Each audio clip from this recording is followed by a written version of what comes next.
Alors pourquoi justement la problématique, l'avenir des commerces de mode en centre-ville? Pourquoi s'interroge-t-on maintenant sur cet avenir, puisque les commerces de mode, ils ont toujours fait partie voilà, de la vie des centres-villes. Donc en fait, il y a une double problématique, une double mutation, c'est que le secteur de la mode est en pleine transformation et on est plutôt à avoir sur des campagnes nationales on consomme moins. Donc ce qui fait qu'il y a une déstabilisation du marché et une offre qui était plutôt sur de la mass market avant et où il va falloir réadapter et plus cibler l'offre au niveau de nos clients. Mais en période de mutation, c'est toujours une période d'instabilité, ça amène plutôt une baisse de chiffre d'affaires sur le secteur de mode. Et en plus, quand on est installé en commerce de mode en centre-ville, on a cette problématique à l'heure actuelle de trafic en baisse, et surtout liée à des travaux par rapport à une piétonisation, qui amènera du plus après, mais c'est toujours des périodes où ça déstabilise les flux, puisque il n'y a plus d'accessibilité, quelquefois vos vitrines peuvent être aussi obstruées par des grands panneaux pour les travaux de piétonisation. Donc du coup, moi je suis Véronique Rédal, consultante formatrice en retail mode. Je suis arrivée sur Annecy en début d'année. Et moi, en fait, les magasins, c'est l'histoire de toute une vie. En fait, je suis née dedans, je suis normande d'origine. Mes parents étaient commerçants dans un petit village de Normandie entre Dieppe et Rouen. Et c'était une quincaillerie électroménager, cadeau. Et en fait, j'étais pas forcément destinée, après mes études, de travailler dans le commerce, mais il y a toujours eu un magasin qui est venu. Donc j'ai démarré dans les grands magasins, dans le groupe Pinot Printemps de Rouen, muté au Printemps Nancy, où j'ai fait une grosse partie de ma vie. Et puis ensuite, j'ai travaillé pour un cabinet aussi de conseil et de formation auprès des commerçants de détail de mode. Et après, affilié à un grand groupe textile, le groupe Beau Manoir. Et puis, en tout dernier, c'est le concept by Caméléon, dont je vous ai parlé, en gare de Nancy, où c'était une boutique clé en main. Donc il y a toujours eu un commerce dans mon histoire, et j'ai vu cette évolution de mes parents qui ont, eux, dû subir la transformation de l'arrivée des grandes surfaces. Et donc c'est une remise en cause perpétuelle, c'est ce qu'on verra. Donc il ne faut pas être défaitiste, mais il faut juste dire tout bouge. Donc comment nous, commerce de mode en centre-ville, on va s'inclure et aller dans ce mouvement, et aller dans ce flux, plutôt que dire c'est plus ce que c'était, et de rester sur un état de fatalisme en fait. Oui, parce que la modification s'est passée aussi en quincaillerie. Moi, je vois le peu de quincailleries qui ont survécu, elles ont dû se renouveler et complètement à l'écoute des villages, pour la plupart, dans lesquels elles sont. Exactement. C'est ce qui est pour moi extraordinaire pour le commerce. J'ai fait mes études dans le commerce, et si vous voulez, au départ, à l'époque où moi j'étais jeune, où j'ai fait mes études, quand il y avait une sélection, c'était vendez-moi ce stylo, c'était le truc de Wall Street. Et moi, j'étais pas forcément à l'aise avec ça. Et en fait, au fur et à mesure du temps, grâce à toute cette technologie, parce que cette technologie, en fait, certes, elle nous cause des soucis quelquefois, mais très bien utilisée, mais c'est des super pouvoirs en point de vente, en fait. Et moi, sur mon dernier concept, ça m'a permis d'accueillir mes clients, la personne que j'avais devant moi.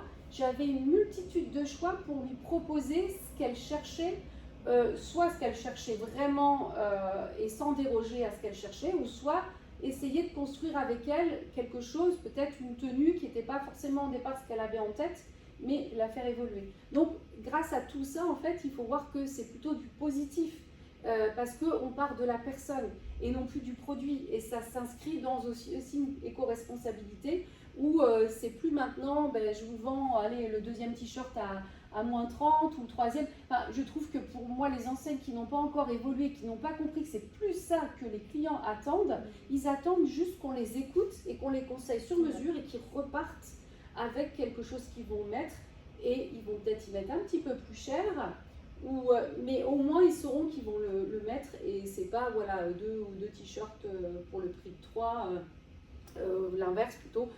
3 t-shirts pour le prix de 2, mais enfin en tout cas toutes ces promos qu'il y a eu pendant X temps, il y a un petit peu avant Internet, et qu'il y a toujours à l'heure actuelle, c'est plus forcément d'actualité. Donc, alors là, je voulais vous faire partager, parce que je suis allée, donc, il y a un mois, c'est pour ça que j'anime cette conférence, à la même conférence sur le même thème, l'avenir des commerces de mode en centre-ville, qui avait été organisée par la Fédération nationale de l'habillement et qui s'est déroulée dans la Chambre de commerce et d'industrie de Paris. Et donc, ils nous ont partagé cette étude qui avait été faite lors d'un salon professionnel de retail en septembre 2024. Des personnes qui donc avaient été interrogées et donc demandaient est-ce que pour vos achats de mode, vous avez besoin d'essayer de toucher avant d'acheter. Donc, alors, il y a une bonne majorité, 62%, qui répondent oui, j'ai besoin de toucher avant et d'essayer avant d'acheter. Et puis 38% donc, qui n'ont plus besoin forcément de passer à l'essayage avant. Alors, donc, ce qui est rassurant, c'est qu'il y a encore 62% de personnes qui ont besoin de toucher et d'essayer. La seule petite chose qui est un petit peu plus, donc pas dans le sens de l'histoire qu'on voudrait, c'est que 84%, c'était 84% en 2017 qui répondaient avoir besoin de toucher et d'essayer. On sent que le Covid est passé par là et qu'il y a eu une petite accélération. Il y a tellement d'achats en ligne qui se sont habitués aussi. Voilà, alors c'est ce qu'on va voir aussi pour les achats en ligne parce que c'est à double tranchant pour eux et c'est un système qui ne pourra pas à terme pouvoir vivre. Parce que en fait les gens achètent beaucoup mais ils achètent 3 tailles parce qu'ils peuvent échanger et être remboursés. Donc le chiffre d'affaires certes, mais s'il y a au moins 30% de retour derrière, à un moment donné ça sera plus rentable en fait. Et c'est ça aussi qui fait que les gens n'ont plus besoin d'essayer de toucher, c'est que finalement comme ils ont échange et remboursement tout gratuit, ils achètent 3 tailles pour être sûr d'avoir et puis si ça ne va pas du tout, ils renvoient en fait. Alors les principaux atouts pour venir en magasin, donc ça a été pour 49% de repartir avec ses achats, on n'a pas besoin d'attendre, c'est la satisfaction d'avoir ses achats et on repart avec. Le sentiment de confiance qu'offrent les magasins et puis les interactions humaines bien sûr que cela représente. Donc on voit sur Annecy, on peut dire, on sait que globalement les Français restent attachés à leur magasin de mode. L'offre est riche et diversifiée, ça c'est une force sur Annecy. C'est le fait qu'il n'y ait pas que des grandes enseignes standardisées, qui est un petit peu le reflet sur en tout cas la moitié nord que je connais plus, où c'est plus en fait des chaînes nationales, donc un petit peu impersonnelles. Ici on a une belle offre diversifiée d'indépendants aussi, de tout type, du haut de gamme, du moyen de gamme, plus parfois sur des thèmes plus vacances. Donc c'est ce qui fait la force. Donc ça c'est bien, il faut garder cette richesse. Mais il faut faire attention de bien la garder, c'est pour moi un trésor à sauvegarder. Et il faut faire attention parce qu'il y a des nuages qui sont venus un petit peu obscurcir l'horizon. Et donc j'ai mis les 4 principaux défis actuels pour le secteur de mode en centre-ville, et particulièrement donc à Annecy. C'est la concurrence de l'e-commerce, la fidélisation et l'expérience client qui est le degré d'exigence est supérieur, la gestion des stocks, donc là c'est ce que je propose et comment je le présente, et puis le flux client en centre-ville, qui est effectivement à l'heure actuelle un petit peu déstabilisé en baisse avec les piétonisations.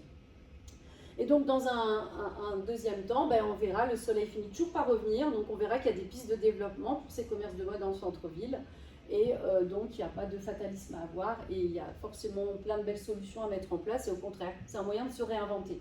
C'est une période de mutation à l'heure actuelle dans tous les domaines, que ce soit tout.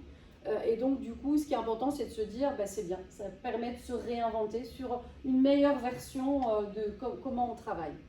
Donc l'e-commerce, alors ça c'est aussi un pourcentage qu'on nous a partagé à Paris. Quel poids représente Amazon sur le chiffre d'affaires global? Donc c'est le B2C, c'est du commerçant vers le particulier ou de l'entreprise vers le particulier.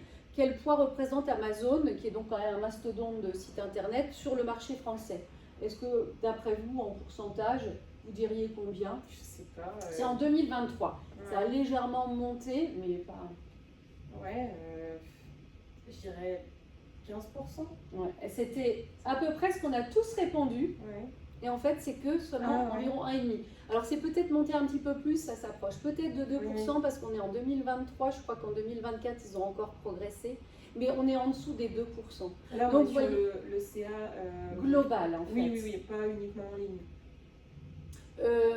Alors là, Achat en ligne. oui, voilà, c'est sur le CA global, effectivement. Sur le global, que ce soit en ligne ou en commerce Ah, physique. d'accord. Ok. Et on va voir justement que le commerce physique, en fait, c'est à force d'avoir les médias qui nous martèlent, les sites Amazon. internet, Amazon, maintenant les sites chinois, on a l'impression qu'il n'y a plus que ça qui existe. Et en plus, ça entraîne les consommateurs à aller voir parce qu'il y a un effet de curiosité. Et c'est ça qu'il va falloir lutter et ne plus être invisible. Et se montrer justement par des événements entre commerçants ou au sein d'un commerce, mais il faut ne plus se laisser invisibiliser. Et donc, en fait, le commerce physique représente encore 85% du commerce global. Et donc là, c'est au niveau de l'e-commerce, vous voyez, il y a une progression, effectivement, hein, mais ça représente en 2023, l'e-commerce sur le commerce de détail au global, ça ne représente que 10%. Donc là, maintenant, en 2024, on était plus quand même sur du 15%, 85% commerce physique. Mais on voit que le commerce physique, il a encore son mot à dire. Alors après, il y a aussi des indicateurs quand même à surveiller, c'est le taux de pénétration pour le prêt-à-porter. En fait, dans le prêt-à-porter, dans le commerce de détail, le commerce en ligne, c'est à peu près 27% à l'heure actuelle. Et donc, ça va monter les projections. Après, c'est des projections qui étaient en date de 2023. C'est que ça serait pour 2027 34%. Donc, effectivement, ça va continuer à progresser. Mais voilà, il faut qu'on se dise qu'il y a moyen de bien rééquilibrer les choses et que le commerce physique a toujours son mot à dire et les Français nous attendent. C'est surtout ça. Les Français nous attendent, les consommateurs, les touristes ici, bien sûr, je dis les Français. Bien sûr qu'ici, il y a les touristes, mais les clients, les consommateurs nous attendent en commerce. Et si on les déçoit, ça va ne faire qu'accélérer ce mouvement vers le e-commerce. Donc là, je vous ai résumé un petit peu les forces et faiblesses de chaque canal. Hein. Donc l'e-commerce, c'est bien sûr donc l'accessibilité 24 heures sur 24, 7 jours sur 7. Les recommandations ciblées par les algorithmes, mais qui sont également une force, mais qui peuvent être une faiblesse, parce qu'on peut très bien regarder un produit pour un cadeau, et ensuite on va nous reproposer le même style de produit qui n'est pas forcément ce qui nous correspond. Donc ça, c'est limite aussi. La livraison rapide et les retours souvent gratuits, ça aussi, c'est une force, mais qui commence à être une faiblesse pour le e-commerce. Zara, par exemple, il y a 3 ans, à peu près 3 ans, maintenant, ces retours ne sont plus gratuits. Il y a des frais de 2 ou 3 euros.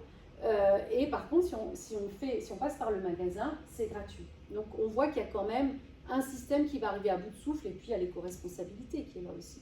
Donc, la faiblesse de l'e-commerce, c'est bien sûr qu'il n'y a pas d'expérience sensorielle. Il peut y avoir des problèmes de logistique, de retard de livraison, d'erreur de livraison. Et puis le manque d'interaction et de conseils personnalisés. Pour le commerce physique, donc bien sûr que nous, côté commerce physique, c'est l'expérience sensorielle qui est notre force, et conseils personnalisés par des vendeurs experts. Donc ça, c'était aussi important, c'est de voir qu'il faut monter en gamme. Hein. On attend plus maintenant d'une personne en magasin qu'on ne l'attendait avant. L'achat immédiat aussi, pas de livraison, on repart avec ses achats. Et bien sûr, aussi, le manque de conseils personnalisés, c'est peut-être aussi ce qui a fait déserter les boutiques ces dernières années. Parce que le nombre de clients que moi j'ai vu qui se sont plaints parce qu'ils sont allés en boutique et qui ne voyaient aucune valeur ajoutée au vendeur, à la vendeuse. Exactement. C'est exactement les dernières années. C'est exactement ça, tout à fait. C'est ce qu'on parlait juste avant, effectivement. C'est que les clients ont l'impression d'être invisibilisés. Que finalement on considère que comme le magasin est un peu auto-vendeur, qu'ils doivent se débrouiller, on a toujours aussi cet a priori qu'il ne faut pas sauter sur le client, mais il y a une différence entre ne pas sauter sur le client et être présent, et être là et suivre le mouvement en fait, le flux et savoir venir au bon moment et ne pas se bloquer si on a un non merci, je regarde. C'est normal, c'est comme un réflexe d'autoprotection, c'est-à-dire dans un premier temps où non merci, je regarde. Mais en fait, si la personne est là, c'est qu'elle a quelque chose en tête, c'est qu'elle a besoin de réfléchir, qu'elle ne sait pas trop. Il faut juste y aller après. Il y a des techniques. Guider et puis suivre le flux et sentir les choses, revenir et savoir bouger dans son magasin. Ne pas rester statique. Ça, c'est hyper important. Les stocks sont plus restreints aussi en commerce, hein, puisqu'on a des réserves limitées, alors que le e-commerce a des grandes logistiques, des grands entrepôts de logistique en dehors, et puis ils travaillent aussi sous forme de marketplace, mais qui est à double tranchant, parce que ce n'est pas leur produit forcément, Mais donc du coup, leurs sites internet peuvent être mélangés à peut-être un revendeur qui utilise la marketplace et qui n'est pas aussi qualitatif en termes de services et de produits. Donc c'est aussi un double tranchant. Donc on voit qu'on a beaucoup d'atouts en fait. Du côté des commerces, on a beaucoup d'atouts. Puisqu'il y a un système qui s'est mis en place, mais qui a quand même ses limites. Donc on voit qu'on a quelque chose à jouer aussi et que justement, il ne faut pas rester fataliste. Alors la perception des prix qui était plus élevée en magasin, ça commence à se lisser. Maintenant, les points de vente ont bien pris en compte de faire attention, de bien être au prix de ce qui est sur le site, sur les sites internet, ce que les clients voient en ligne. Donc ça s'atténue de plus en plus. Donc du coup, moi, ce que je propose en stratégie, qu'on verra dans un deuxième temps, c'est de renforcer ses forces qu'on a vues, et puis surtout travailler ses faiblesses, essayer de lisser toutes les perceptions qu'on n'est pas disponible 24 heures sur 24, 7 jours sur 7. Donc on verra ça dans un deuxième temps dans les pistes de développement. Ensuite, la fidélisation et l'expérience client. Donc une question a été posée aussi lors de ce salon, on s'est rendu compte qu'environ 1 client sur 3 ne revient pas après un premier achat. Et donc, on a demandé pourquoi. Pourquoi est-ce que les gens ne revenaient pas? Alors, on pourrait croire que parce que j'ai déménagé, je ne passe plus sur le secteur. Et en fait, non. Et c'est ce que vous venez justement de dire. Pourquoi les gens ne reviennent pas? Parce qu'il y a un manque de personnalisation de l'accueil et du conseil. Donc, vous avez complètement eu le retour de tout ce que les clients consommateurs ont ce sentiment quand ils viennent en magasin. C'est qu'il n'y a pas de personnalisation. Donc, quel est l'intérêt? Sinon, je commande de chez moi, en fait. Donc, c'est pour ça qu'il faut premiumiser notre accueil, nos conseils en magasin. Et en fait, c'est un petit peu quelque chose c'est comme un balancier en fait. On n'avait pas du tout du digital, donc on va à fond sur le digital en plus avec l'IA. Et plus la société se digitalise, plus je pense chacun a peur d'être un petit peu comme invisibilisé derrière son écran. Et que quand ils vont en interaction humaine dans un magasin, ils ont besoin de plus que ce qu'on leur fournissait avant. Et donc, c'est pour ça qu'il a besoin, ce client, d'être reconnu en tant qu'individu, pas uniquement comme un porte-monnaie, un portefeuille qui rentre et à qui on va vendre ce qu'on doit vendre, ce qu'on nous a mis en challenge, etc. C'est vraiment, on part de l'individu, on part de la personne que je vois et on va construire notre histoire ensemble, entre l'histoire de mes produits, l'histoire de mon magasin et l'histoire de ce client, et voilà, il faut faire les connexions nécessaires. C'est ce que donc j'ai voulu aussi représenter avec la pyramide de Maslow, que vous vous souvenez peut-être, la pyramide avec les besoins primaires, physiologiques, ensuite besoins de communication, d'appartenance, donc primaire, de sécurité, de communication, d'appartenance, et puis ensuite l'autoréalisation, l'accomplissement de soi. Donc pour un magasin de mode, les besoins primaires physiologiques, c'est d'avoir des portants de vêtements. Ensuite, une fois qu'on a mis nos portants de vêtements, il y a les services qu'on a proposés par la suite, d'échange, remboursement pour rassurer le client si ça ne convenait pas, une fois revenu chez lui, il pouvait changer de taille ou si on n'avait pas vu une couture qui avait été mal faite. Ensuite, on a communiqué avec nos clients par SMS, par les réseaux sociaux. Après, il y a eu ces soirées VIP organisées beaucoup par les grandes enseignes, donc à destination des clients fidélisés. Mais ça aussi, ça a eu son heure de gloire et là, c'est en essoufflement. Donc c'est pour ça que je vais en reparler après, parce que ça ne suffit plus la façon dont était organisé. En fait, c'était pour monter d'échelon, mais maintenant, il y a besoin encore plus dans ces soirées VIP. C'est pas uniquement on met les cacahuètes et puis on vous donne un bon de réduction. Les gens, ça les fait plus venir. C'est plus ça qu'ils attendent. Et donc, ce qu'ils attendent, c'est justement une vente émotionnelle. Et pour nous, dans les magasins de commerce de mode, c'est une vision plus holistique de notre métier. Pas uniquement sur le côté mercantile c'est un client, j'ai mon panier moyen, j'ai mon taux de transformation à travailler. On prend une vision holistique des métiers de vente. Donc du coup, également une autre étude que je voulais vous faire partager. Alors c'est une étude, c'était à la conférence de Paris il y a un mois, le 14 avril, un peu plus d'un mois. En fait, ce que la principale attente des clients, ça c'est quelqu'un qui est un chercheur qui travaille sur les prospectives de consommation pour les années qui viennent en fait, hein, pour les 10 ans qui viennent. Et vraiment la chose qu'il a dit, s'il y a quelque chose à retenir aujourd'hui, c'est que qu'est-ce qu'ils attendent les clients, c'est d'avoir une expérience immersive. C'est vraiment qu'on les transporte quelque part, donc un beau magasin bien sûr, mais aussi qu'on leur fasse, qu'ils vivent quelque chose en fait, qu'il se passe quelque chose dans le magasin. Que ce ne soit pas uniquement bonjour, voilà on a dit, bon ben on a fait le site, bonjour madame, non, ah non merci je regarde, bon, ben, je m'en vais, mais j'ai fait mon job, je suis allée voir, j'ai demandé, on m'a dit non, c'est autre chose, c'est vraiment une expérience immersive. C'est je vais accueillir comme un invité, je présente comme mes amis que je pourrais recevoir chez moi, qui ne connaissent pas, je viens d'emménager, je fais visiter. Donc, et combien de commerces, moi je suis arrivée, je ne connaissais pas les commerces ici, combien de fois où en fait je me dis mais on ne vient pas m'expliquer, je ne sais pas, ça c'est ici, mais qu'on m'explique le point de vente. Et ça c'est un des défauts quand on est trop longtemps sur un point de vente, on ne se remet pas suffisamment en cause pour dire le client en face il ne sait pas, que ça fait peut-être depuis 20 ans que je suis là, et que mon magasin, je l'ai comme ça, les femmes là, les hommes là, ou mon thé, voilà, ça c'est le thé de telle marque, là c'est plus le thé vert, mais il faut nous expliquer, sinon, et quelquefois quand on pose des questions, on a l'impression que notre question est bête, mais non, la question n'est pas bête, c'est que moi j'arrive et que j'ai envie qu'on m'explique, puis ça me permet justement de découvrir. Donc ça, il y a cette phase de découverte des clients qui quelquefois est un petit peu passée à l'as parce qu'on a trop l'habitude de son point de vente. Il faut toujours se remettre en cause. Donc du coup, ce qu'ils attendent expérience immersive, c'est un concept où on se sent bien, où l'offre est claire, des conseils personnalisés tout en restant libre de circuler et puis vivre une expérience mémorable. Alors ça, c'est ce qu'on verra après. C'est plus uniquement que des cacahuètes et un bon de réduction, c'est il se passe quelque chose, je peux me prendre en photo, je relais sur les réseaux sociaux et ça fait de la publicité aussi pour le point de vente. Moi, ça me fait vraiment penser à des magasins qui avaient une cote phénoménale dans les années 2010, je dirais, c'était Abercrombie & Fitch. Ah oui. Avec leur boutique exceptionnelle sur pas loin des Champs-Élysées, je crois, voilà, avec une odeur très très forte, un parfum. Oui, c'était à l'arrière des champs.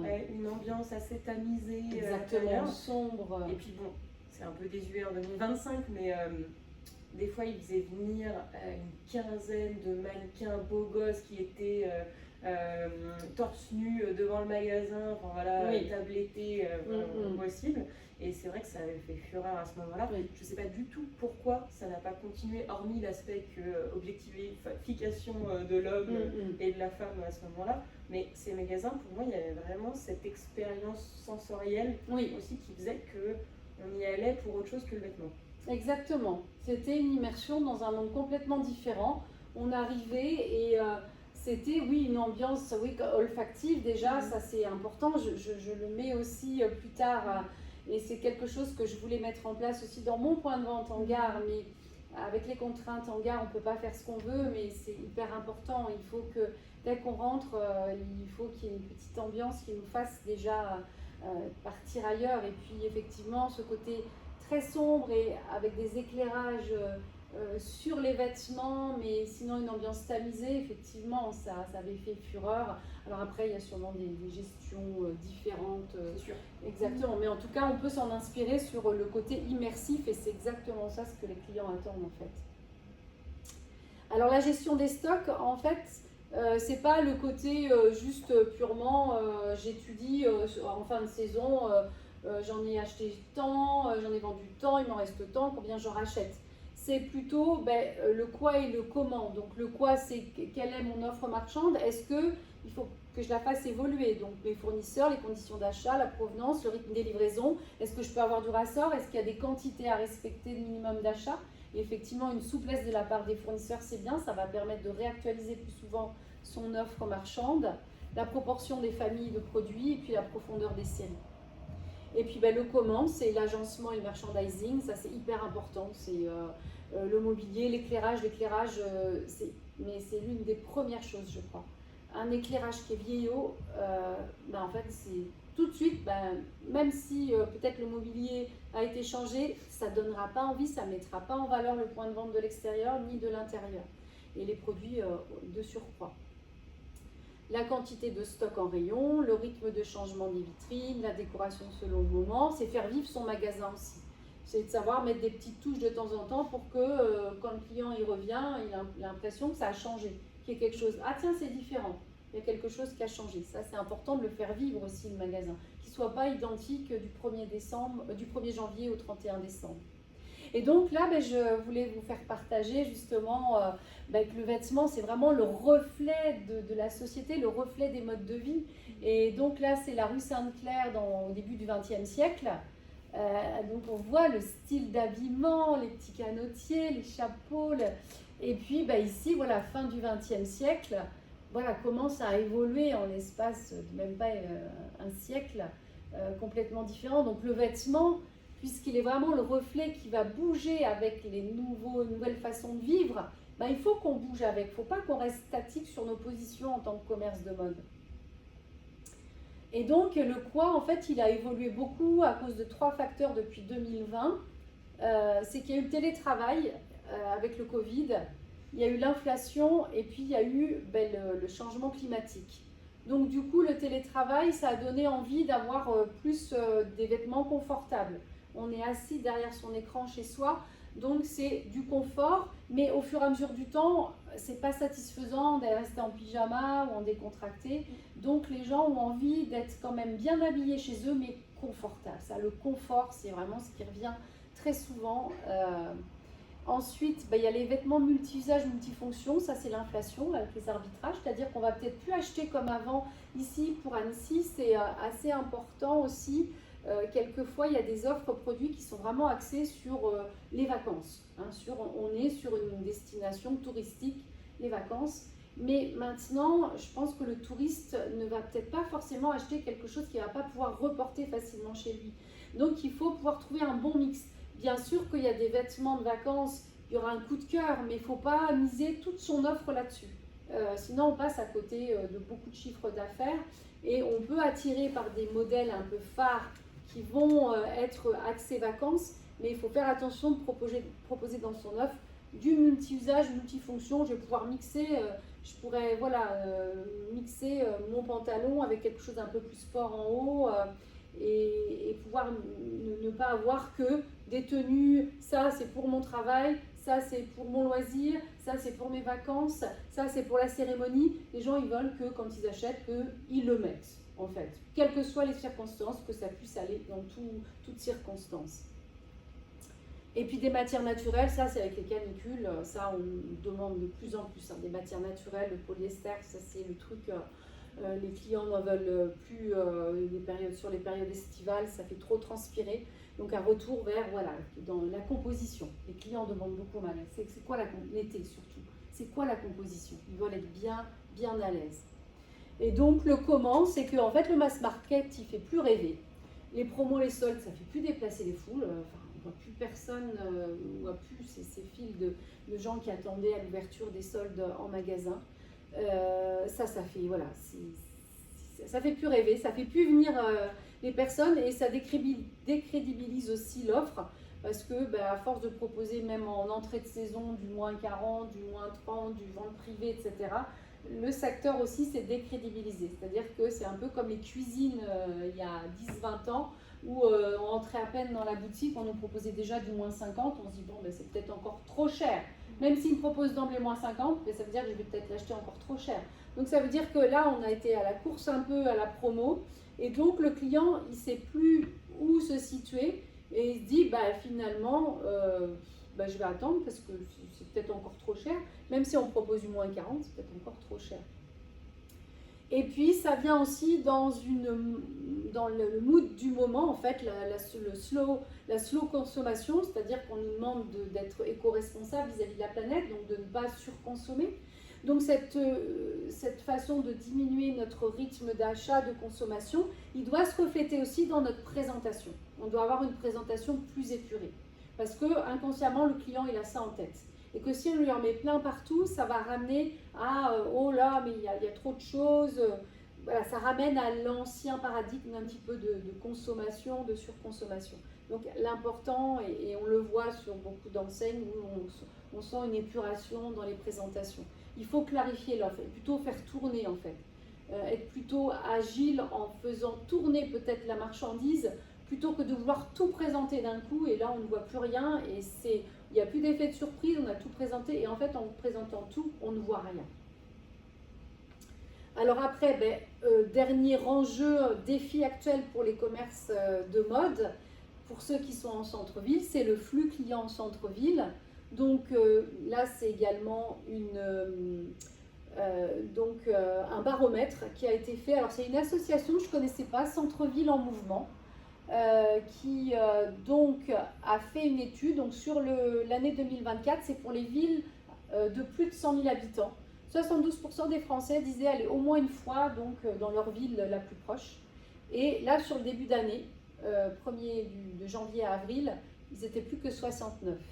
C'est pas flagrant la baisse et surtout qu'il faut pondérer parce que là, on est sur des mois plus d'hiver en fait et que l'été, on sait que les gens sortent plus et viennent plus en boutique l'été. Donc du coup, finalement, cette baisse, certes, il y a une baisse, mais c'est pas catastrophique.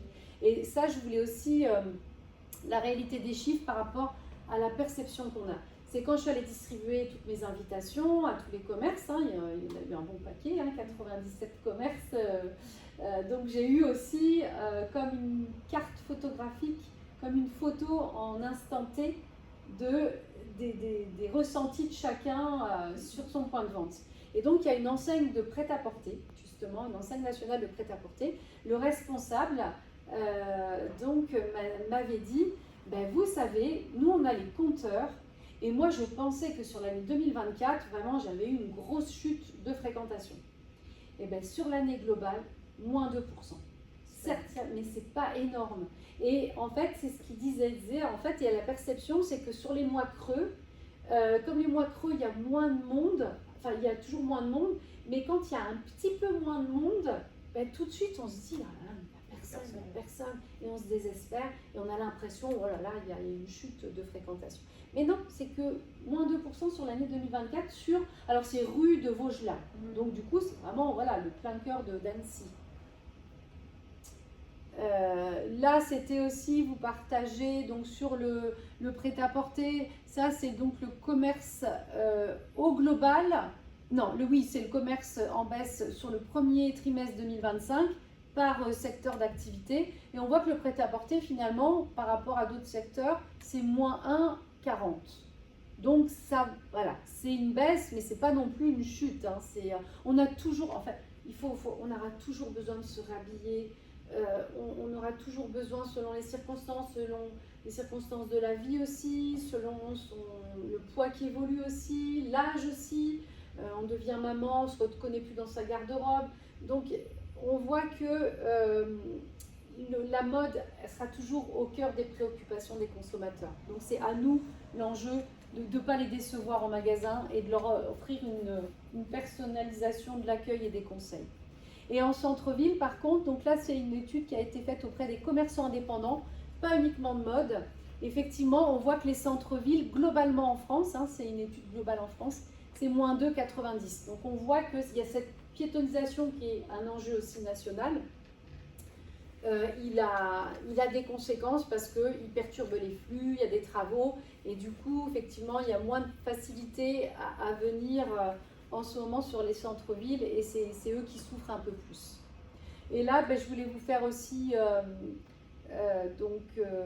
partager les chiffres de la newsletter des vitrines d'Annecy, Tendance Business mars 2025. Donc les personnes qui ont partagé leurs chiffres, c'était un petit peu plus que la nationale, à moins 7% de chiffre d'affaires en mars et moins 10% de trafic.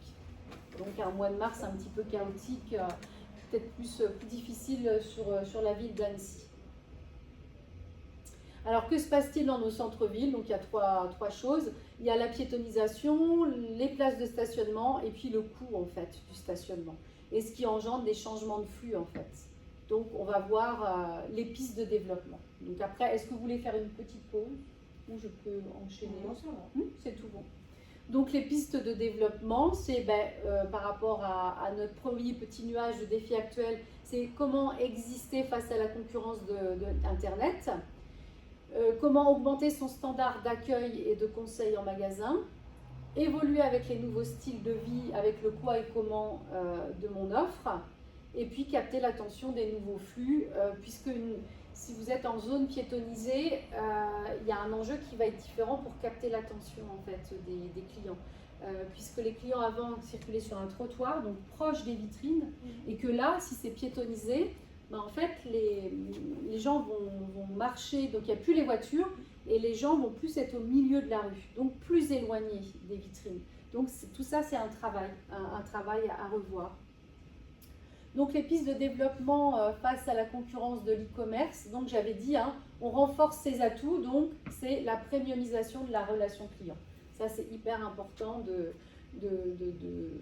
d'axer sur, on personnalise notre accueil et nos conseils pour notre client.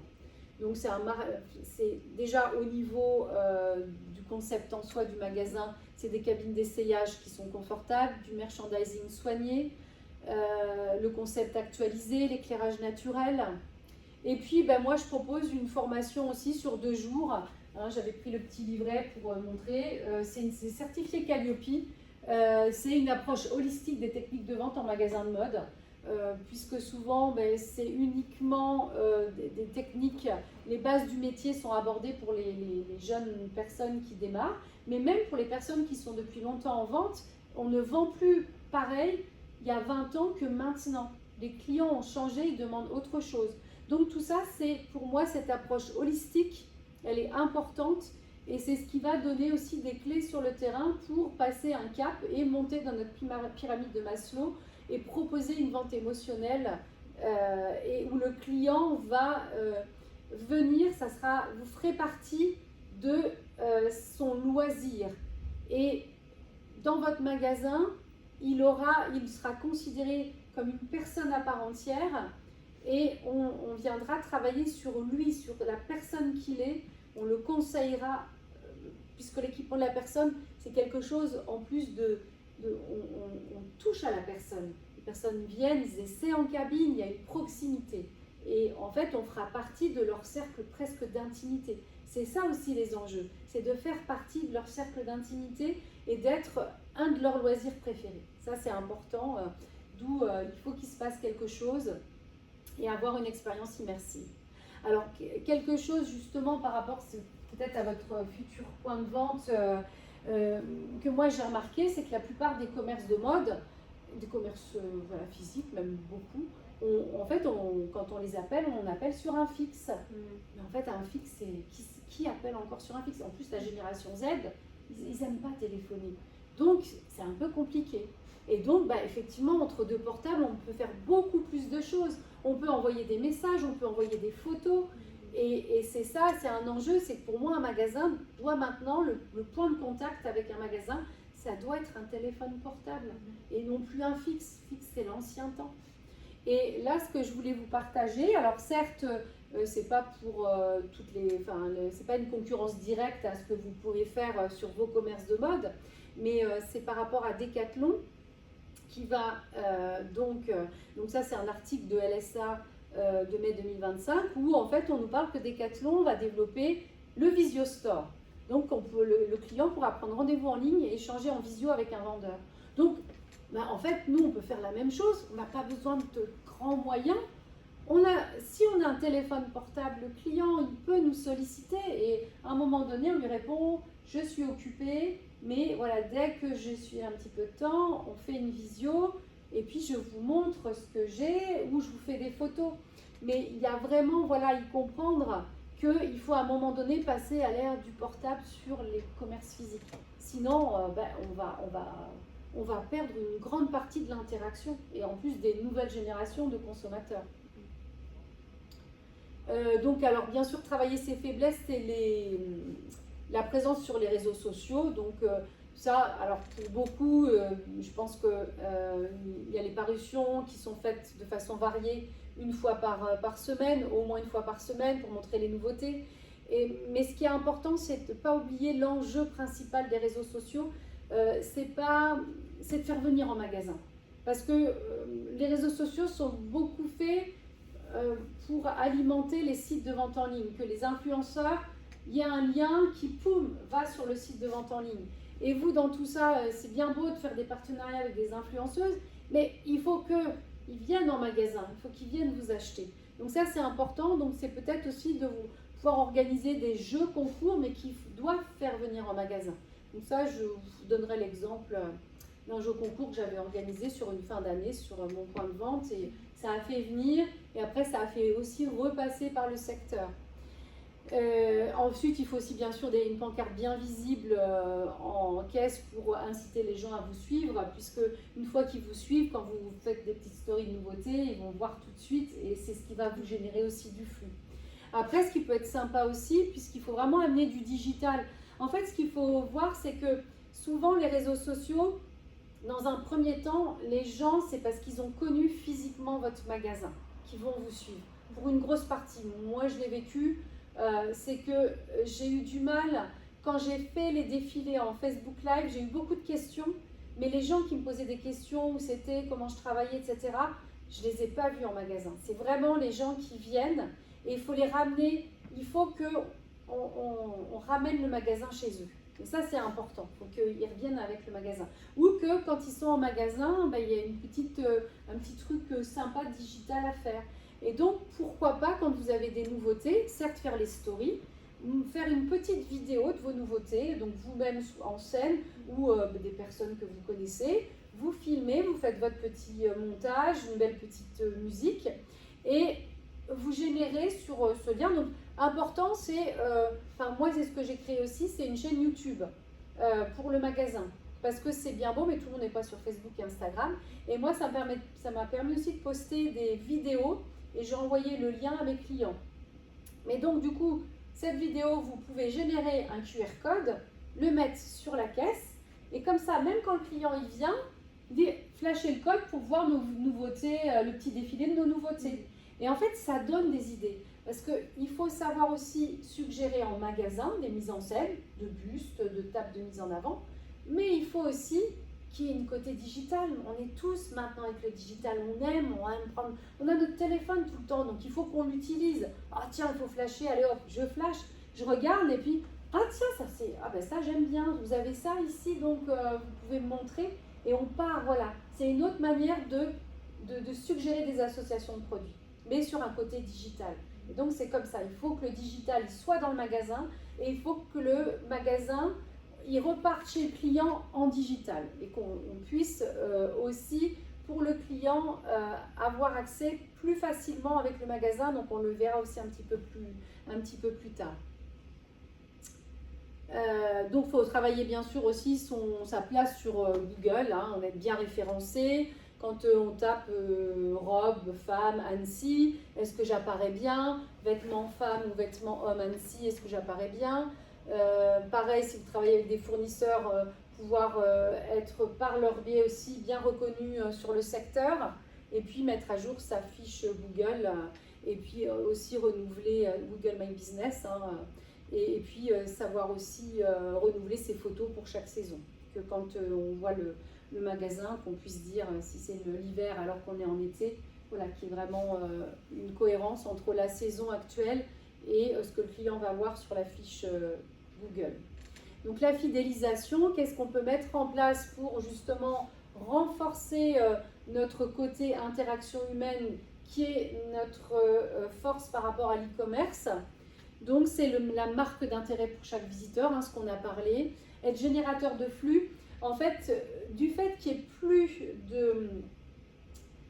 qu'il y ait ce flux client qui est en légère baisse, finalement il est en légère baisse, mais bien sûr dans une journée de vente, il n'y a pas tout le temps du monde. Et le problème, le danger, c'est finalement le côté statique en attendant un autre flux client qui arrive, c'est on reste statique derrière une caisse. Et c'est très tentant au bout d'une journée qui n'a pas été forcément génératrice de flux, c'est de rester derrière sa caisse. Et de rester, et ça bloque. Ça bloque un flux. Et donc, les gens qui restent assis derrière leur caisse, quand le client rentre, ça renvoie pas forcément une image très positive. On va dire que le client va dire « Oh, je dérange peut-être, il est assis, il fait peut-être son administratif. Voilà, il se sent un petit peu gêné. » Donc, il faut savoir bouger dans son magasin. Et c'est votre flux qui va générer du flux, qui va faire rentrer. Parce qu'on va voir, tiens, ça bouge. Et donc, ça va faire venir des gens. Donc, ça, c'est aussi important. C'est savoir bouger. Donc, ça, c'est aussi quelque chose d'important. C'est s'approprier certaines techniques qui sont déjà utilisées dans les boutiques de luxe. Donc, ça, c'est important aussi. C'est gratuit de les mettre en place, mais ça peut rapporter beaucoup plus en chiffre d'affaires. Il y a des leviers. Et puis, savoir être là au bon moment. Et donc, c'est ce que je propose sur mes 2 jours de formation aux techniques de vente en magasin de mode avec une approche holistique. C'est de pouvoir aussi, entre autres, une des techniques, le story making, de pouvoir le travailler lors de cette journée de formation certifiée Calliope. Alors, proposer une expérience immersive, c'est-à-dire que maintenant on est derrière nos écrans, il y a tellement un monde virtuel qui peut être un peu féerique avec des avatars qu'on peut créer, etc. Donc du coup, le client, quand il sort de chez lui, il faut qu'on le fasse aussi un petit peu rêver, qu'il se passe quelque chose. Donc, il va falloir soigner effectivement son ambiance, de la musique, du parfum, effectivement, une ambiance olfactive, un éclairage soigné, une décoration aussi.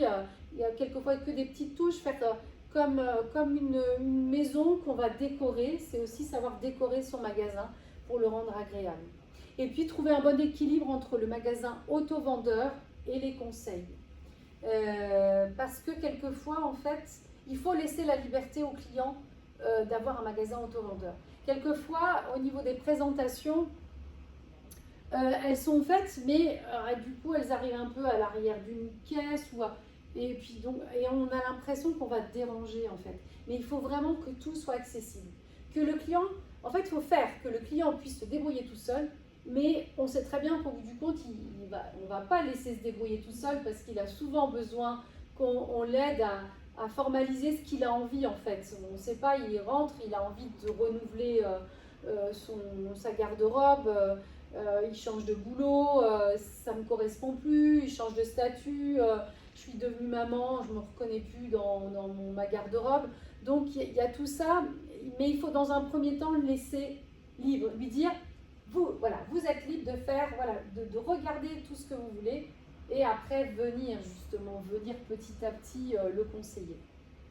Et puis après, il peut y avoir des ateliers de personnalisation, comme par exemple des converses qu'on peut personnaliser, faire venir quelqu'un qui est spécialisé là-dedans et faire un petit atelier de personnalisation. Les jeux concours, c'est ce que je vous parlais. Donc j'avais organisé un jeu concours sur une fin d'année où on avait demandé au client de venir remplir des petits mots, soit une phrase symbolique qui représente beaucoup pour lui par rapport à une philosophie de vie, ou alors un message, parce qu'il y avait la nouvelle année qui arrivait, donc un message pour la nouvelle année. Et donc les clients sont venus, ils ont mis plein de belles choses en fait, et ça se crochait sur le sapin qui était d'ailleurs qu'on achetait auprès des vitrines de Nancy.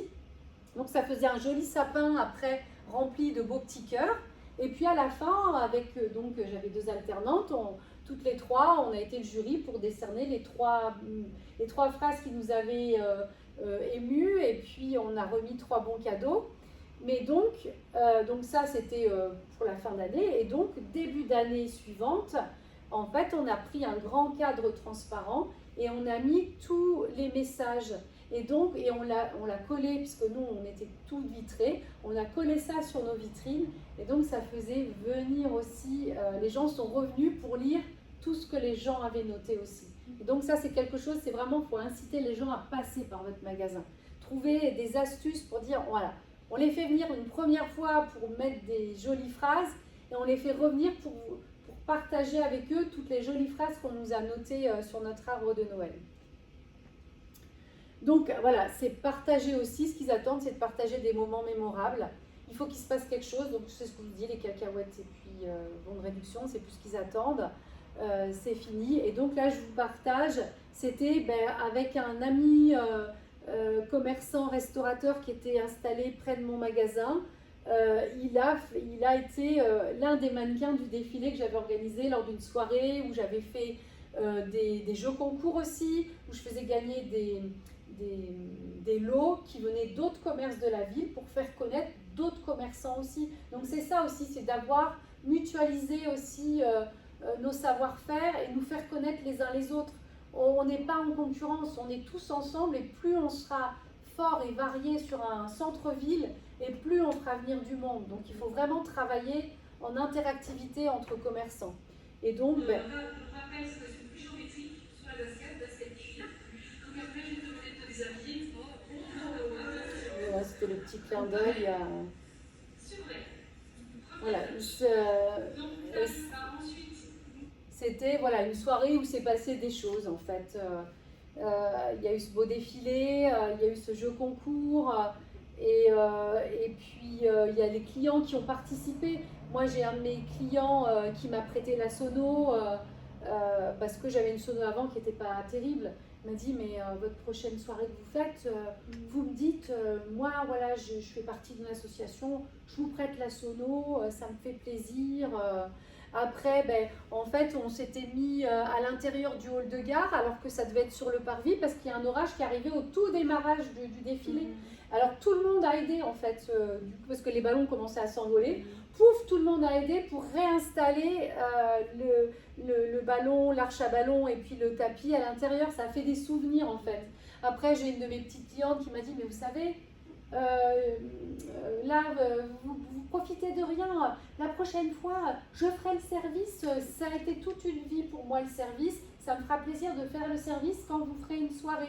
Et en fait, on voit que c'est une vraie communauté, nos clients, et qu'ils sont tellement contents de participer à un événement qui les change, où ils trouvent quelquefois, moi il y avait des gens, ah mais t'es là, etc., tu connais le magasin, donc des voisins qui se retrouvent. C'était après un patient avec son médecin. Enfin, en fait, c'est tout le monde se retrouve et ça fait vraiment des beaux moments inoubliables. Sincèrement, mais il faut le travailler et il faut donner de soi. Dans tout ce que j'ai organisé, j'ai donné beaucoup de moi, mais les clients, ils le sentent. Dès que vous donnez de vous, voilà, il y a la vérité du cœur qui parle et ils sentent bien que et ils vous le rendent. Et ils vous le rendent. Suite à ce défilé, ça a été le plus beau mois de juin, et pourtant le mois de juin c'est la période des ventes privées, etc. C'est le plus beau mois de juin et le chiffre a été fait avant les soldes que j'ai eu, parce que il y a eu peut-être moins de monde qu'avant le Covid, parce que la soirée que j'avais organisée avant le Covid, il y avait eu énormément de monde. Là, il y a eu du monde pour le défilé, mais les gens sont un peu repartis quand même. Il y a eu bien sûr encore pas mal de monde à l'intérieur du magasin pour acheter. Mais disons qu'il y a plein de gens qui ne se sont pas déplacés. C'est plus difficile maintenant de faire déplacer les gens à un événement en présentiel.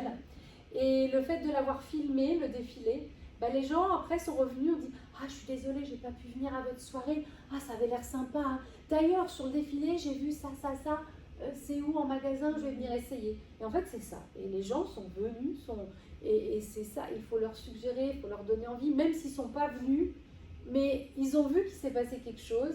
Ils se sont dit, je vais retourner voir, je vais dire que voilà, je suis désolée. Et en plus, ils s'excusaient de ne pas être venus. Et je trouvais ça tellement touchant de dire, voilà, je suis désolée, je n'ai pas pu venir. Mais en tout cas, j'ai regardé votre défilé. Donc, c'est pour ça. Il faut vraiment des événements mémorables qu'on organise en magasin ou intercommerce. Après, il faut savoir valoriser son fichier client. Ça, c'est important. On a l'impression toujours que les fiches clients qu'on remplit, c'est uniquement sur les enseignes et que c'est le truc qu'en tant que commerçant peut-être plus indépendant de mode, ça va un petit peu saouler nos clients. Mais non, en fait, il faut valoriser votre fichier client, c'est-à-dire il faut rentrer dans votre base de données et le solliciter. Parce qu'un client fidélisé, il est 5 fois plus susceptible de venir acheter dans votre magasin, qui va peut-être dépenser 12 à 18% de plus que quelqu'un qui ne fait pas partie du fichier client. Et alors ça, c'est par contre pas uniquement pour le commerce de mode ou de détail, c'est toute entreprise confondue, le B2C de toute entreprise plus commerce. C'est en moyenne 15% des clients les plus fidèles contribuent à 60% des ventes. C'est peut-être pas forcément le cas pour tous les commerces de mode et les commerces de détail, mais en tout cas, il y a quelque chose à y comprendre. Et moi, j'ai toujours dit, et je les ai d'ailleurs remerciés par une soirée, lors du Covid, c'est mes clients fidèles qui ont fait tourner la boutique. Sans eux, je n'aurais peut-être pas passé le cap après le Covid. Mais eux, ils ont fait en sorte. Et ça, c'est important. Mais il faut que j'ai moyen de les contacter, ces clients. C'est important. Et il faut au moins les contacter une fois par mois. Soit par SMS, soit faire une newsletter, soit par mail. Et ce qui est le plus rapporteur de flux, en fait, c'est les SMS. Dès que vous faites un SMS, ça ramène du flux, en fait. Et là, je vous ai partagé, c'est pour avoir un ordre d'idée du coût. Si vous voulez mettre en place une stratégie multicanale d'envoi d'SMS et emails régulièrement à votre base de clients, pour 1000 emails et 1000 SMS par mois, il faut compter à peu près 50 à 80 euros en budget com pour envoyer. Donc c'est forcément les SMS qui coûtent plus cher, mais vous pouvez mixer puis faire que 500, cibler une partie de votre clientèle. Mais ça, c'est important de communiquer au moins une fois par mois. Il faut que vous rappeliez à vos clients que vous existez aussi. Et les réseaux sociaux, c'est bien, mais ils ne vont pas peut-être forcément voir votre magasin à l'instant T où ils vont regarder. Alors, les pistes de développement pour une meilleure gestion des stocks, c'est auditer son offre actuelle. Il y a eu des saisons moins marquées. Il y a un style plus décontracté qui est plébiscité par les consommateurs. Et puis, il y a un arbitrage avec l'inflation au niveau des achats. Donc, ça nécessite aussi de revoir, d'auditer son offre pour bien voir qu'il doit y avoir une progression des pièces de mi-saison dans votre offre. Des collections capsules qui peuvent être mises aussi en place pour amener de la nouveauté. Ne plus caler ses achats sur des périodes de 6 mois, mais plutôt être sur des périodes de 3 mois. Bien sûr, ça c'est en lien avec les fournisseurs que vous choisissez. Et puis moins de profondeur dans les séries, peut-être ne pas acheter non plus trop de quantité par taille, et plutôt axer sur du renouvellement, parce que sinon le client attendra toujours, dira je vais attendre plus tard, je vais attendre les soldes, etc. Donc il vaut mieux travailler sur des plus petites profondeurs de série au niveau des quantités et renouveler plus souvent les nouveautés. Le style décontracté, ça c'est juste une réflexion à se faire. C'est que j'ai trouvé sur une étude que les 2 plus gros vendeurs de mode entre juillet et septembre 2023 sur du prêt-à-porter, chaussures, accessoires, c'est un Intersport, 2 Decathlon. Alors certes, c'est une période d'été, donc où effectivement on est plus décontracté, mais il y a quand même quelque chose à y comprendre, surtout quand on voit à Intersport par exemple, en fait ils proposent plus uniquement des vêtements pour le sport, mais vraiment une offre aussi pour les vêtements de tous les jours. Donc c'est bien qu'il y a cette demande d'avoir un style un peu plus décontracté. Donc il faut aussi avoir cette offre-là dans votre offre magasin. Et bien sûr, après, mettre votre touche pour justement rendre ce côté décontracté chic.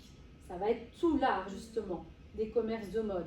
D'amener cette touche où, bien sûr, Intersport, c'est pas forcément rêver quelquefois au niveau du merchandising. Les produits ne sont pas forcément mis excellemment en valeur quelquefois. Et du coup, la force qu'un commerce de mode peut avoir, c'est en présentant du sportswear, c'est d'avoir à côté des pièces qui, juste en rajoutant une pièce, ça va tout de suite finir la tenue et donc avoir un côté chic. Puis les arbitrages, donc liés à l'inflation, c'est qu'il faut faire attention de ne pas mettre non plus trop de froufrou, trop de pièces plein été, trop d'imprimés. Il faut savoir aussi être sur des pièces plus intemporelles qui vont servir à tout moment, en fait, à toute occasion. Réfléchir aussi à combien ça représente si quelqu'un s'habille total look chez moi, pour pouvoir aussi se dire, je vais peut-être aussi faire attention sur des hauts, proposer des hauts un peu moins chers, pour que sur le total, je sois sur une gamme de prix qui soit accessible à un plus grand nombre. Et puis penser aussi à l'offre cadeau à côté qui est importante, avec les accessoires, des bijoux, des porte-monnaies, des ceintures, des sacs, et puis maintenant aussi on n'est plus surpris maintenant de trouver aussi des bougies dans un magasin de mode. Ça fait partie de l'univers aussi. Ça permet aussi sur le concept de donner une bienvenue aux clients et de leur dire voilà, vous êtes dans un espace où on vous accueille comme à la maison en fait. Donc, alors après, au niveau aussi, il faut auditer son concept et son merchandising, donc avoir donc quelque chose de clair, un éclairage, une invitation à se poser aussi, ça c'est important maintenant, même ne serait-ce que du côté des cabines, les personnes qui viennent, qui puissent aussi s'asseoir pendant que la personne qui se change, qui s'habille. Il y a un confort d'attente aussi, c'est plus convivial, et puis c'est à côté, voilà, chaleureux, on accueille comme chez soi. L'éclairage qui doit être soigné aussi, et puis savoir aussi faire des petits refresh de temps en temps de son point de vente pour actualiser le concept. Présenter moins mais mieux, donc quelque chose d'épuré dans sa présentation, et savoir rythmer aussi son magasin. Des alignements de vêtements, c'est indigeste, et donc il faut savoir rythmer par des facings, savoir rythmer par des coloramas, peut-être des intercalés plutôt que présentés par série, intercalés de coloris, enfin, essayer d'être novateur pour donner du rythme et casser et suggérer des présentations entre deux. Parce que il n'y a rien de moins... Enfin, c'est pas très glamour un vêtement sur cintre comme dans nos placards. En fait, dans nos placards, nos vêtements, ils sont aussi sur cintre alignés. C'est pas forcément ce qui est le plus vendeur. Donc, il faut vraiment savoir suggérer à nos clients. Et donc, alors ça passe la suggestion par les vitrines, savoir les planifier aussi pour ne pas oublier de les renouveler régulièrement, composer souvent des duos de couleurs. Pourquoi pas pour un impact visuel mettre de la vitrophanie quand on est sur une zone récemment piétonnisée, c'est ce qui va peut-être attirer l'œil de loin. L'étape de mise en avant, ça c'est quelque chose d'important aussi. Moi ça a été quelque chose qui était très porteur sur mon point de vente parce que c'était la table, le client y rentre et il est invité déjà à avoir une première respiration visuelle. Ah tiens, on fait une présentation, je vais regarder, c'est posé devant moi, c'est présenté, donc je regarde. Et après, hop, je continue et je vais vers les portants et puis après d'autres présentations arrivent. Mais les tables sont hyper importantes. Elles sont un moyen vraiment de faire une mise en scène. Ça, c'est important. Et les bustes étaient longtemps décriés. Alors ça, c'était faut plus de bustes, c'est ringard. Bah, en fait, si vous les choisissez bien, les bustes, ils sont pas ringards. Et moi, mais qu'est-ce que j'ai pu vendre de marchandises sur les bustes? C'est un truc, il était sur cintre. Bougez pas. Je le mettais en scène avec d'autres choses. Ben voilà, je vendais la série. C'est juste il faut suggérer, nos clients, ils ne travaillent pas dans la mode. Il faut leur donner des idées, en fait, qui puissent se projeter, eux. Et donc, ils se projettent sur quelque chose qui a un corps, une forme comme la leur. Et donc, ça, c'est important. Et voilà, suggérer des associations de produits, ça, c'est hyper important aussi. Alors, il y a dans tout ça, eh bien, dans tout ça, là, il y a les prévisions des tendances pour une optimisation des achats en temps réel. Ça sera principalement ce qui sera utile pour vous. Donc, je vous ai répertorié une plateforme et un logiciel d'IA qui pourraient vous aider, mais là, pour le moment, c'est toujours je ne pense pas que ça soit vraiment utile pour vous à l'instant T, mais en tout cas dans une prospective d'un futur proche.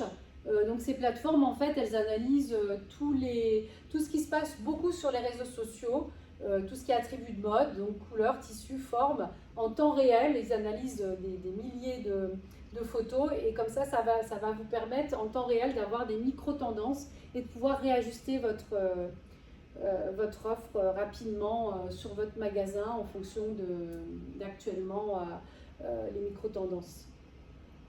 Alors, les changements de flux en centre-ville. Donc ça, je voulais vous partager une réflexion d'un philosophe grec du IVe siècle avant Jésus-Christ, Héraclite d'Éphèse, Donc Héraclite, qu'est-ce qu'il a eu comme réflexion qui est toujours d'actualité au fur et à mesure des siècles? C'est que rien n'est permanent sauf le changement. Et on le voit bien sur les photos d'Annecy, donc avec effectivement un état de fait dans l'histoire de la ville où il y a eu piétonisation, à nouveau les voitures et maintenant à nouveau piétonisation. Donc là nous avons la rue Grenette et puis il y a la rue Carnot, voilà, où on la voit en 74 avec des voitures. Donc on voit, on n'aurait pas trop envie de revenir avec toutes ces voitures. Donc c'est pour ça, il y a toujours une période compliquée au moment de la piétonisation, c'est que ça amène des travaux, donc un problème d'accessibilité. Donc bien sûr que c'est cette hantise de cette période de travaux, c'est une hantise que tout commerçant a et que j'ai eu moi-même en tant que commerçante en gare parce que j'ai eu des travaux 2 fois. J'ai eu le Covid où là il n'y avait plus de voyageurs, plus de trains, donc plus d'accessibilité. Mais à chaque fois, face à ces problèmes, j'ai eu un état d'esprit, donc je vous partage, c'est personnel, c'est les 4 accords Toltec qui m'ont aidé à surmonter aussi et à avoir une résilience pour surmonter positivement et de façon constructive et me réinventer sur mon point de vente à chaque fois. Donc que ta parole soit impeccable, quoi qu'il arrive, n'en fais pas une affaire personnelle, fais toujours de ton mieux et puis ne fais pas de suppositions. Et ça c'est hyper important. Déjà si ces 4 principes sont mis en pratique au quotidien, et bien, souvent émergent des belles idées pour se réinventer face à des problématiques de travaux, d'accessibilité. Donc il faut, bien sûr, c'est un état d'esprit, mais surtout aussi des actions. Donc des événements, des filets de mode, des petites pancartes que j'avais réussi aussi à pouvoir avoir l'autorisation de mettre pour capter pendant le Covid le flux plutôt des gens du secteur et non plus seulement des voyageurs. Alors, pour la problématique de stationnement, en fait, il y a quelque chose aussi qui est important, c'est de lister tous les parkings autour de son commerce. Donc, faire un petit état des lieux avec une carte d'Annecy et s'assurer que tous vos clients ont connaissance de tous ces parkings. Parce que souvent, oui, il y a des parkings qui sont saturés le samedi, mais il y a peut-être d'autres parkings où il n'y a personne. Il faut être force de proposition pour ça. Je vais vous donner l'exemple. Moi, j'habitais 33 ans à Nancy et sur ces 33 ans, c'est seulement la dernière année où je me suis rendu compte, alors que ça faisait 7 ans que je travaillais sur le secteur, qu'il y avait un parking dont j'ai eu connaissance par quelqu'un qui travaillait sur le secteur. J'ai eu connaissance d'un parking très bien situé, peu cher, jamais plein le samedi.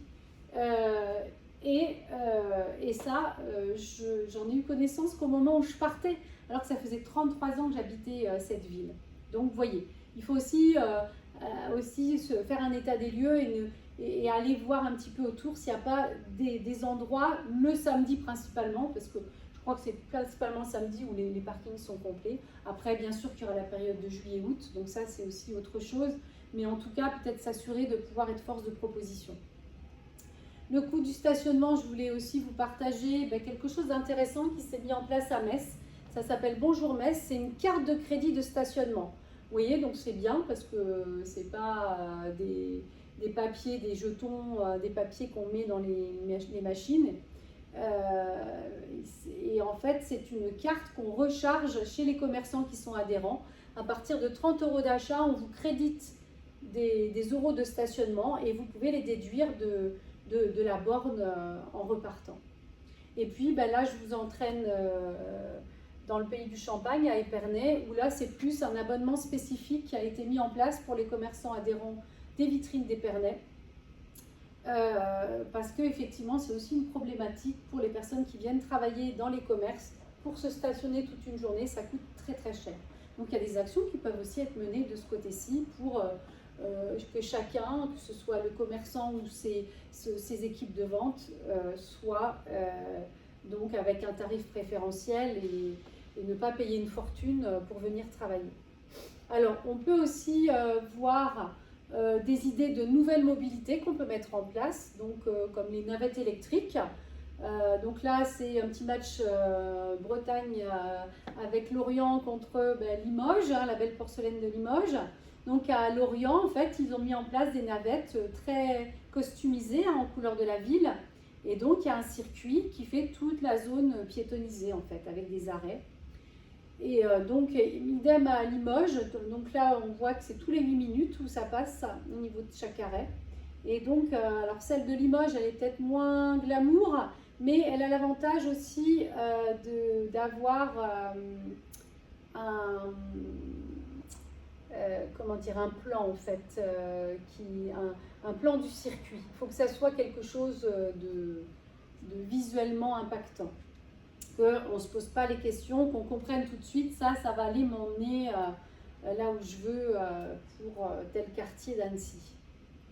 Il y a également des nouveaux services, donc là je vous emmène en Belgique, à la conciergerie de Liège, où ils ont mis en place un système de gardiennage de votre shopping, parce que on évite avec des sachets qui pèsent lourd, qui sont encombrants, et quand les centres-villes sont piétonnisés, ils sont forcément sur une grande surface, et donc ils ont mis en place un système de gardiennage gratuit. À partir du moment où vous avez acheté dans les commerçants de la ville, c'est gratuit. Puis il y a un certain nombre de services autour de proposer. Donc en plus du gardiennage gratuit de vos achats, vous pouvez vous reposer, vous pouvez louer, on vous prête aussi une poussette, on peut vous prêter un fauteuil roulant.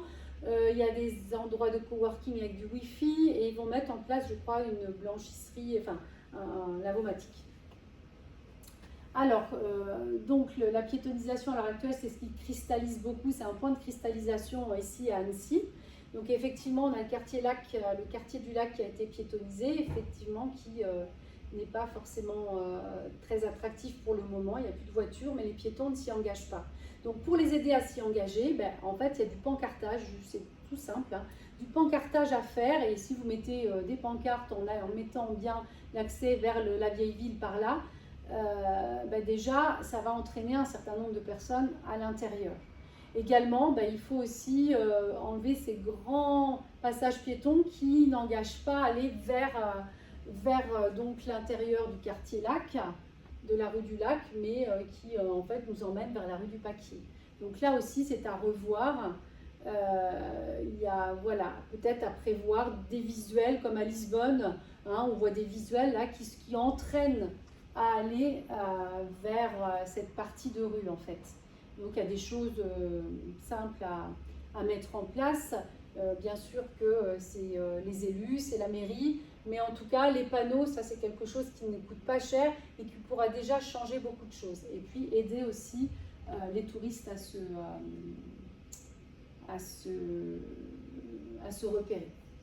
Donc l'accompagnement des commerçants sur les zones récemment piétonnisées, c'est aussi une formation que je propose sur 2 jours, certifiée Calliope, pour dynamiser son commerce en zone piétonnisée. Donc c'est une nouvelle façon de vivre son commerce.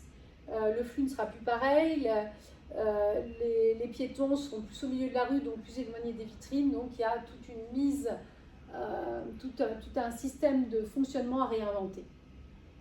Donc en conclusion, bien sûr que oui, nos commerces ont un bel avenir dans nos centres-villes. Ils font partie de notre patrimoine, du patrimoine du centre-ville, mais il va falloir donc réinventer sa façon de fonctionner, qu'ils se vivent comme un événement pour nos clients, un événement que leur venue soit signe on leur marque un intérêt, on fait partie de leur cercle d'intimité, on fait partie de leur loisir. Et donc, il y a une réflexion aussi à partager, c'est ne pas s'accrocher à ce qui était. Ce qui était, c'est d'avant, les touristes étaient comme ça avant, le centre-ville était comme ça avant. Mais ça, on ne s'y accroche plus, ne pas s'accrocher à ce qui était, accepter ce qui est, et puis agir pour mieux rebondir. Et donc, pour vous accompagner dans ces transformations, je vous accompagne donc sous différents formats, avec une formation sur l'approche holistique des techniques de vente en magasin, donc certifié Calliope sur 2 jours. Également sur 2 jours, la formation dynamiser son commerce en zone piétonnisée, certifié Calliope. Des missions d'audit de vos magasins, donc le développement commercial, la rentabilité au mètre linéaire, le merchandising, la fidélisation client, le service client, les plans d'achat, l'événementiel intra et intercommerce, et puis l'ouverture magasin et le refresh de votre magasin en accompagnement. Voilà, je vous remercie.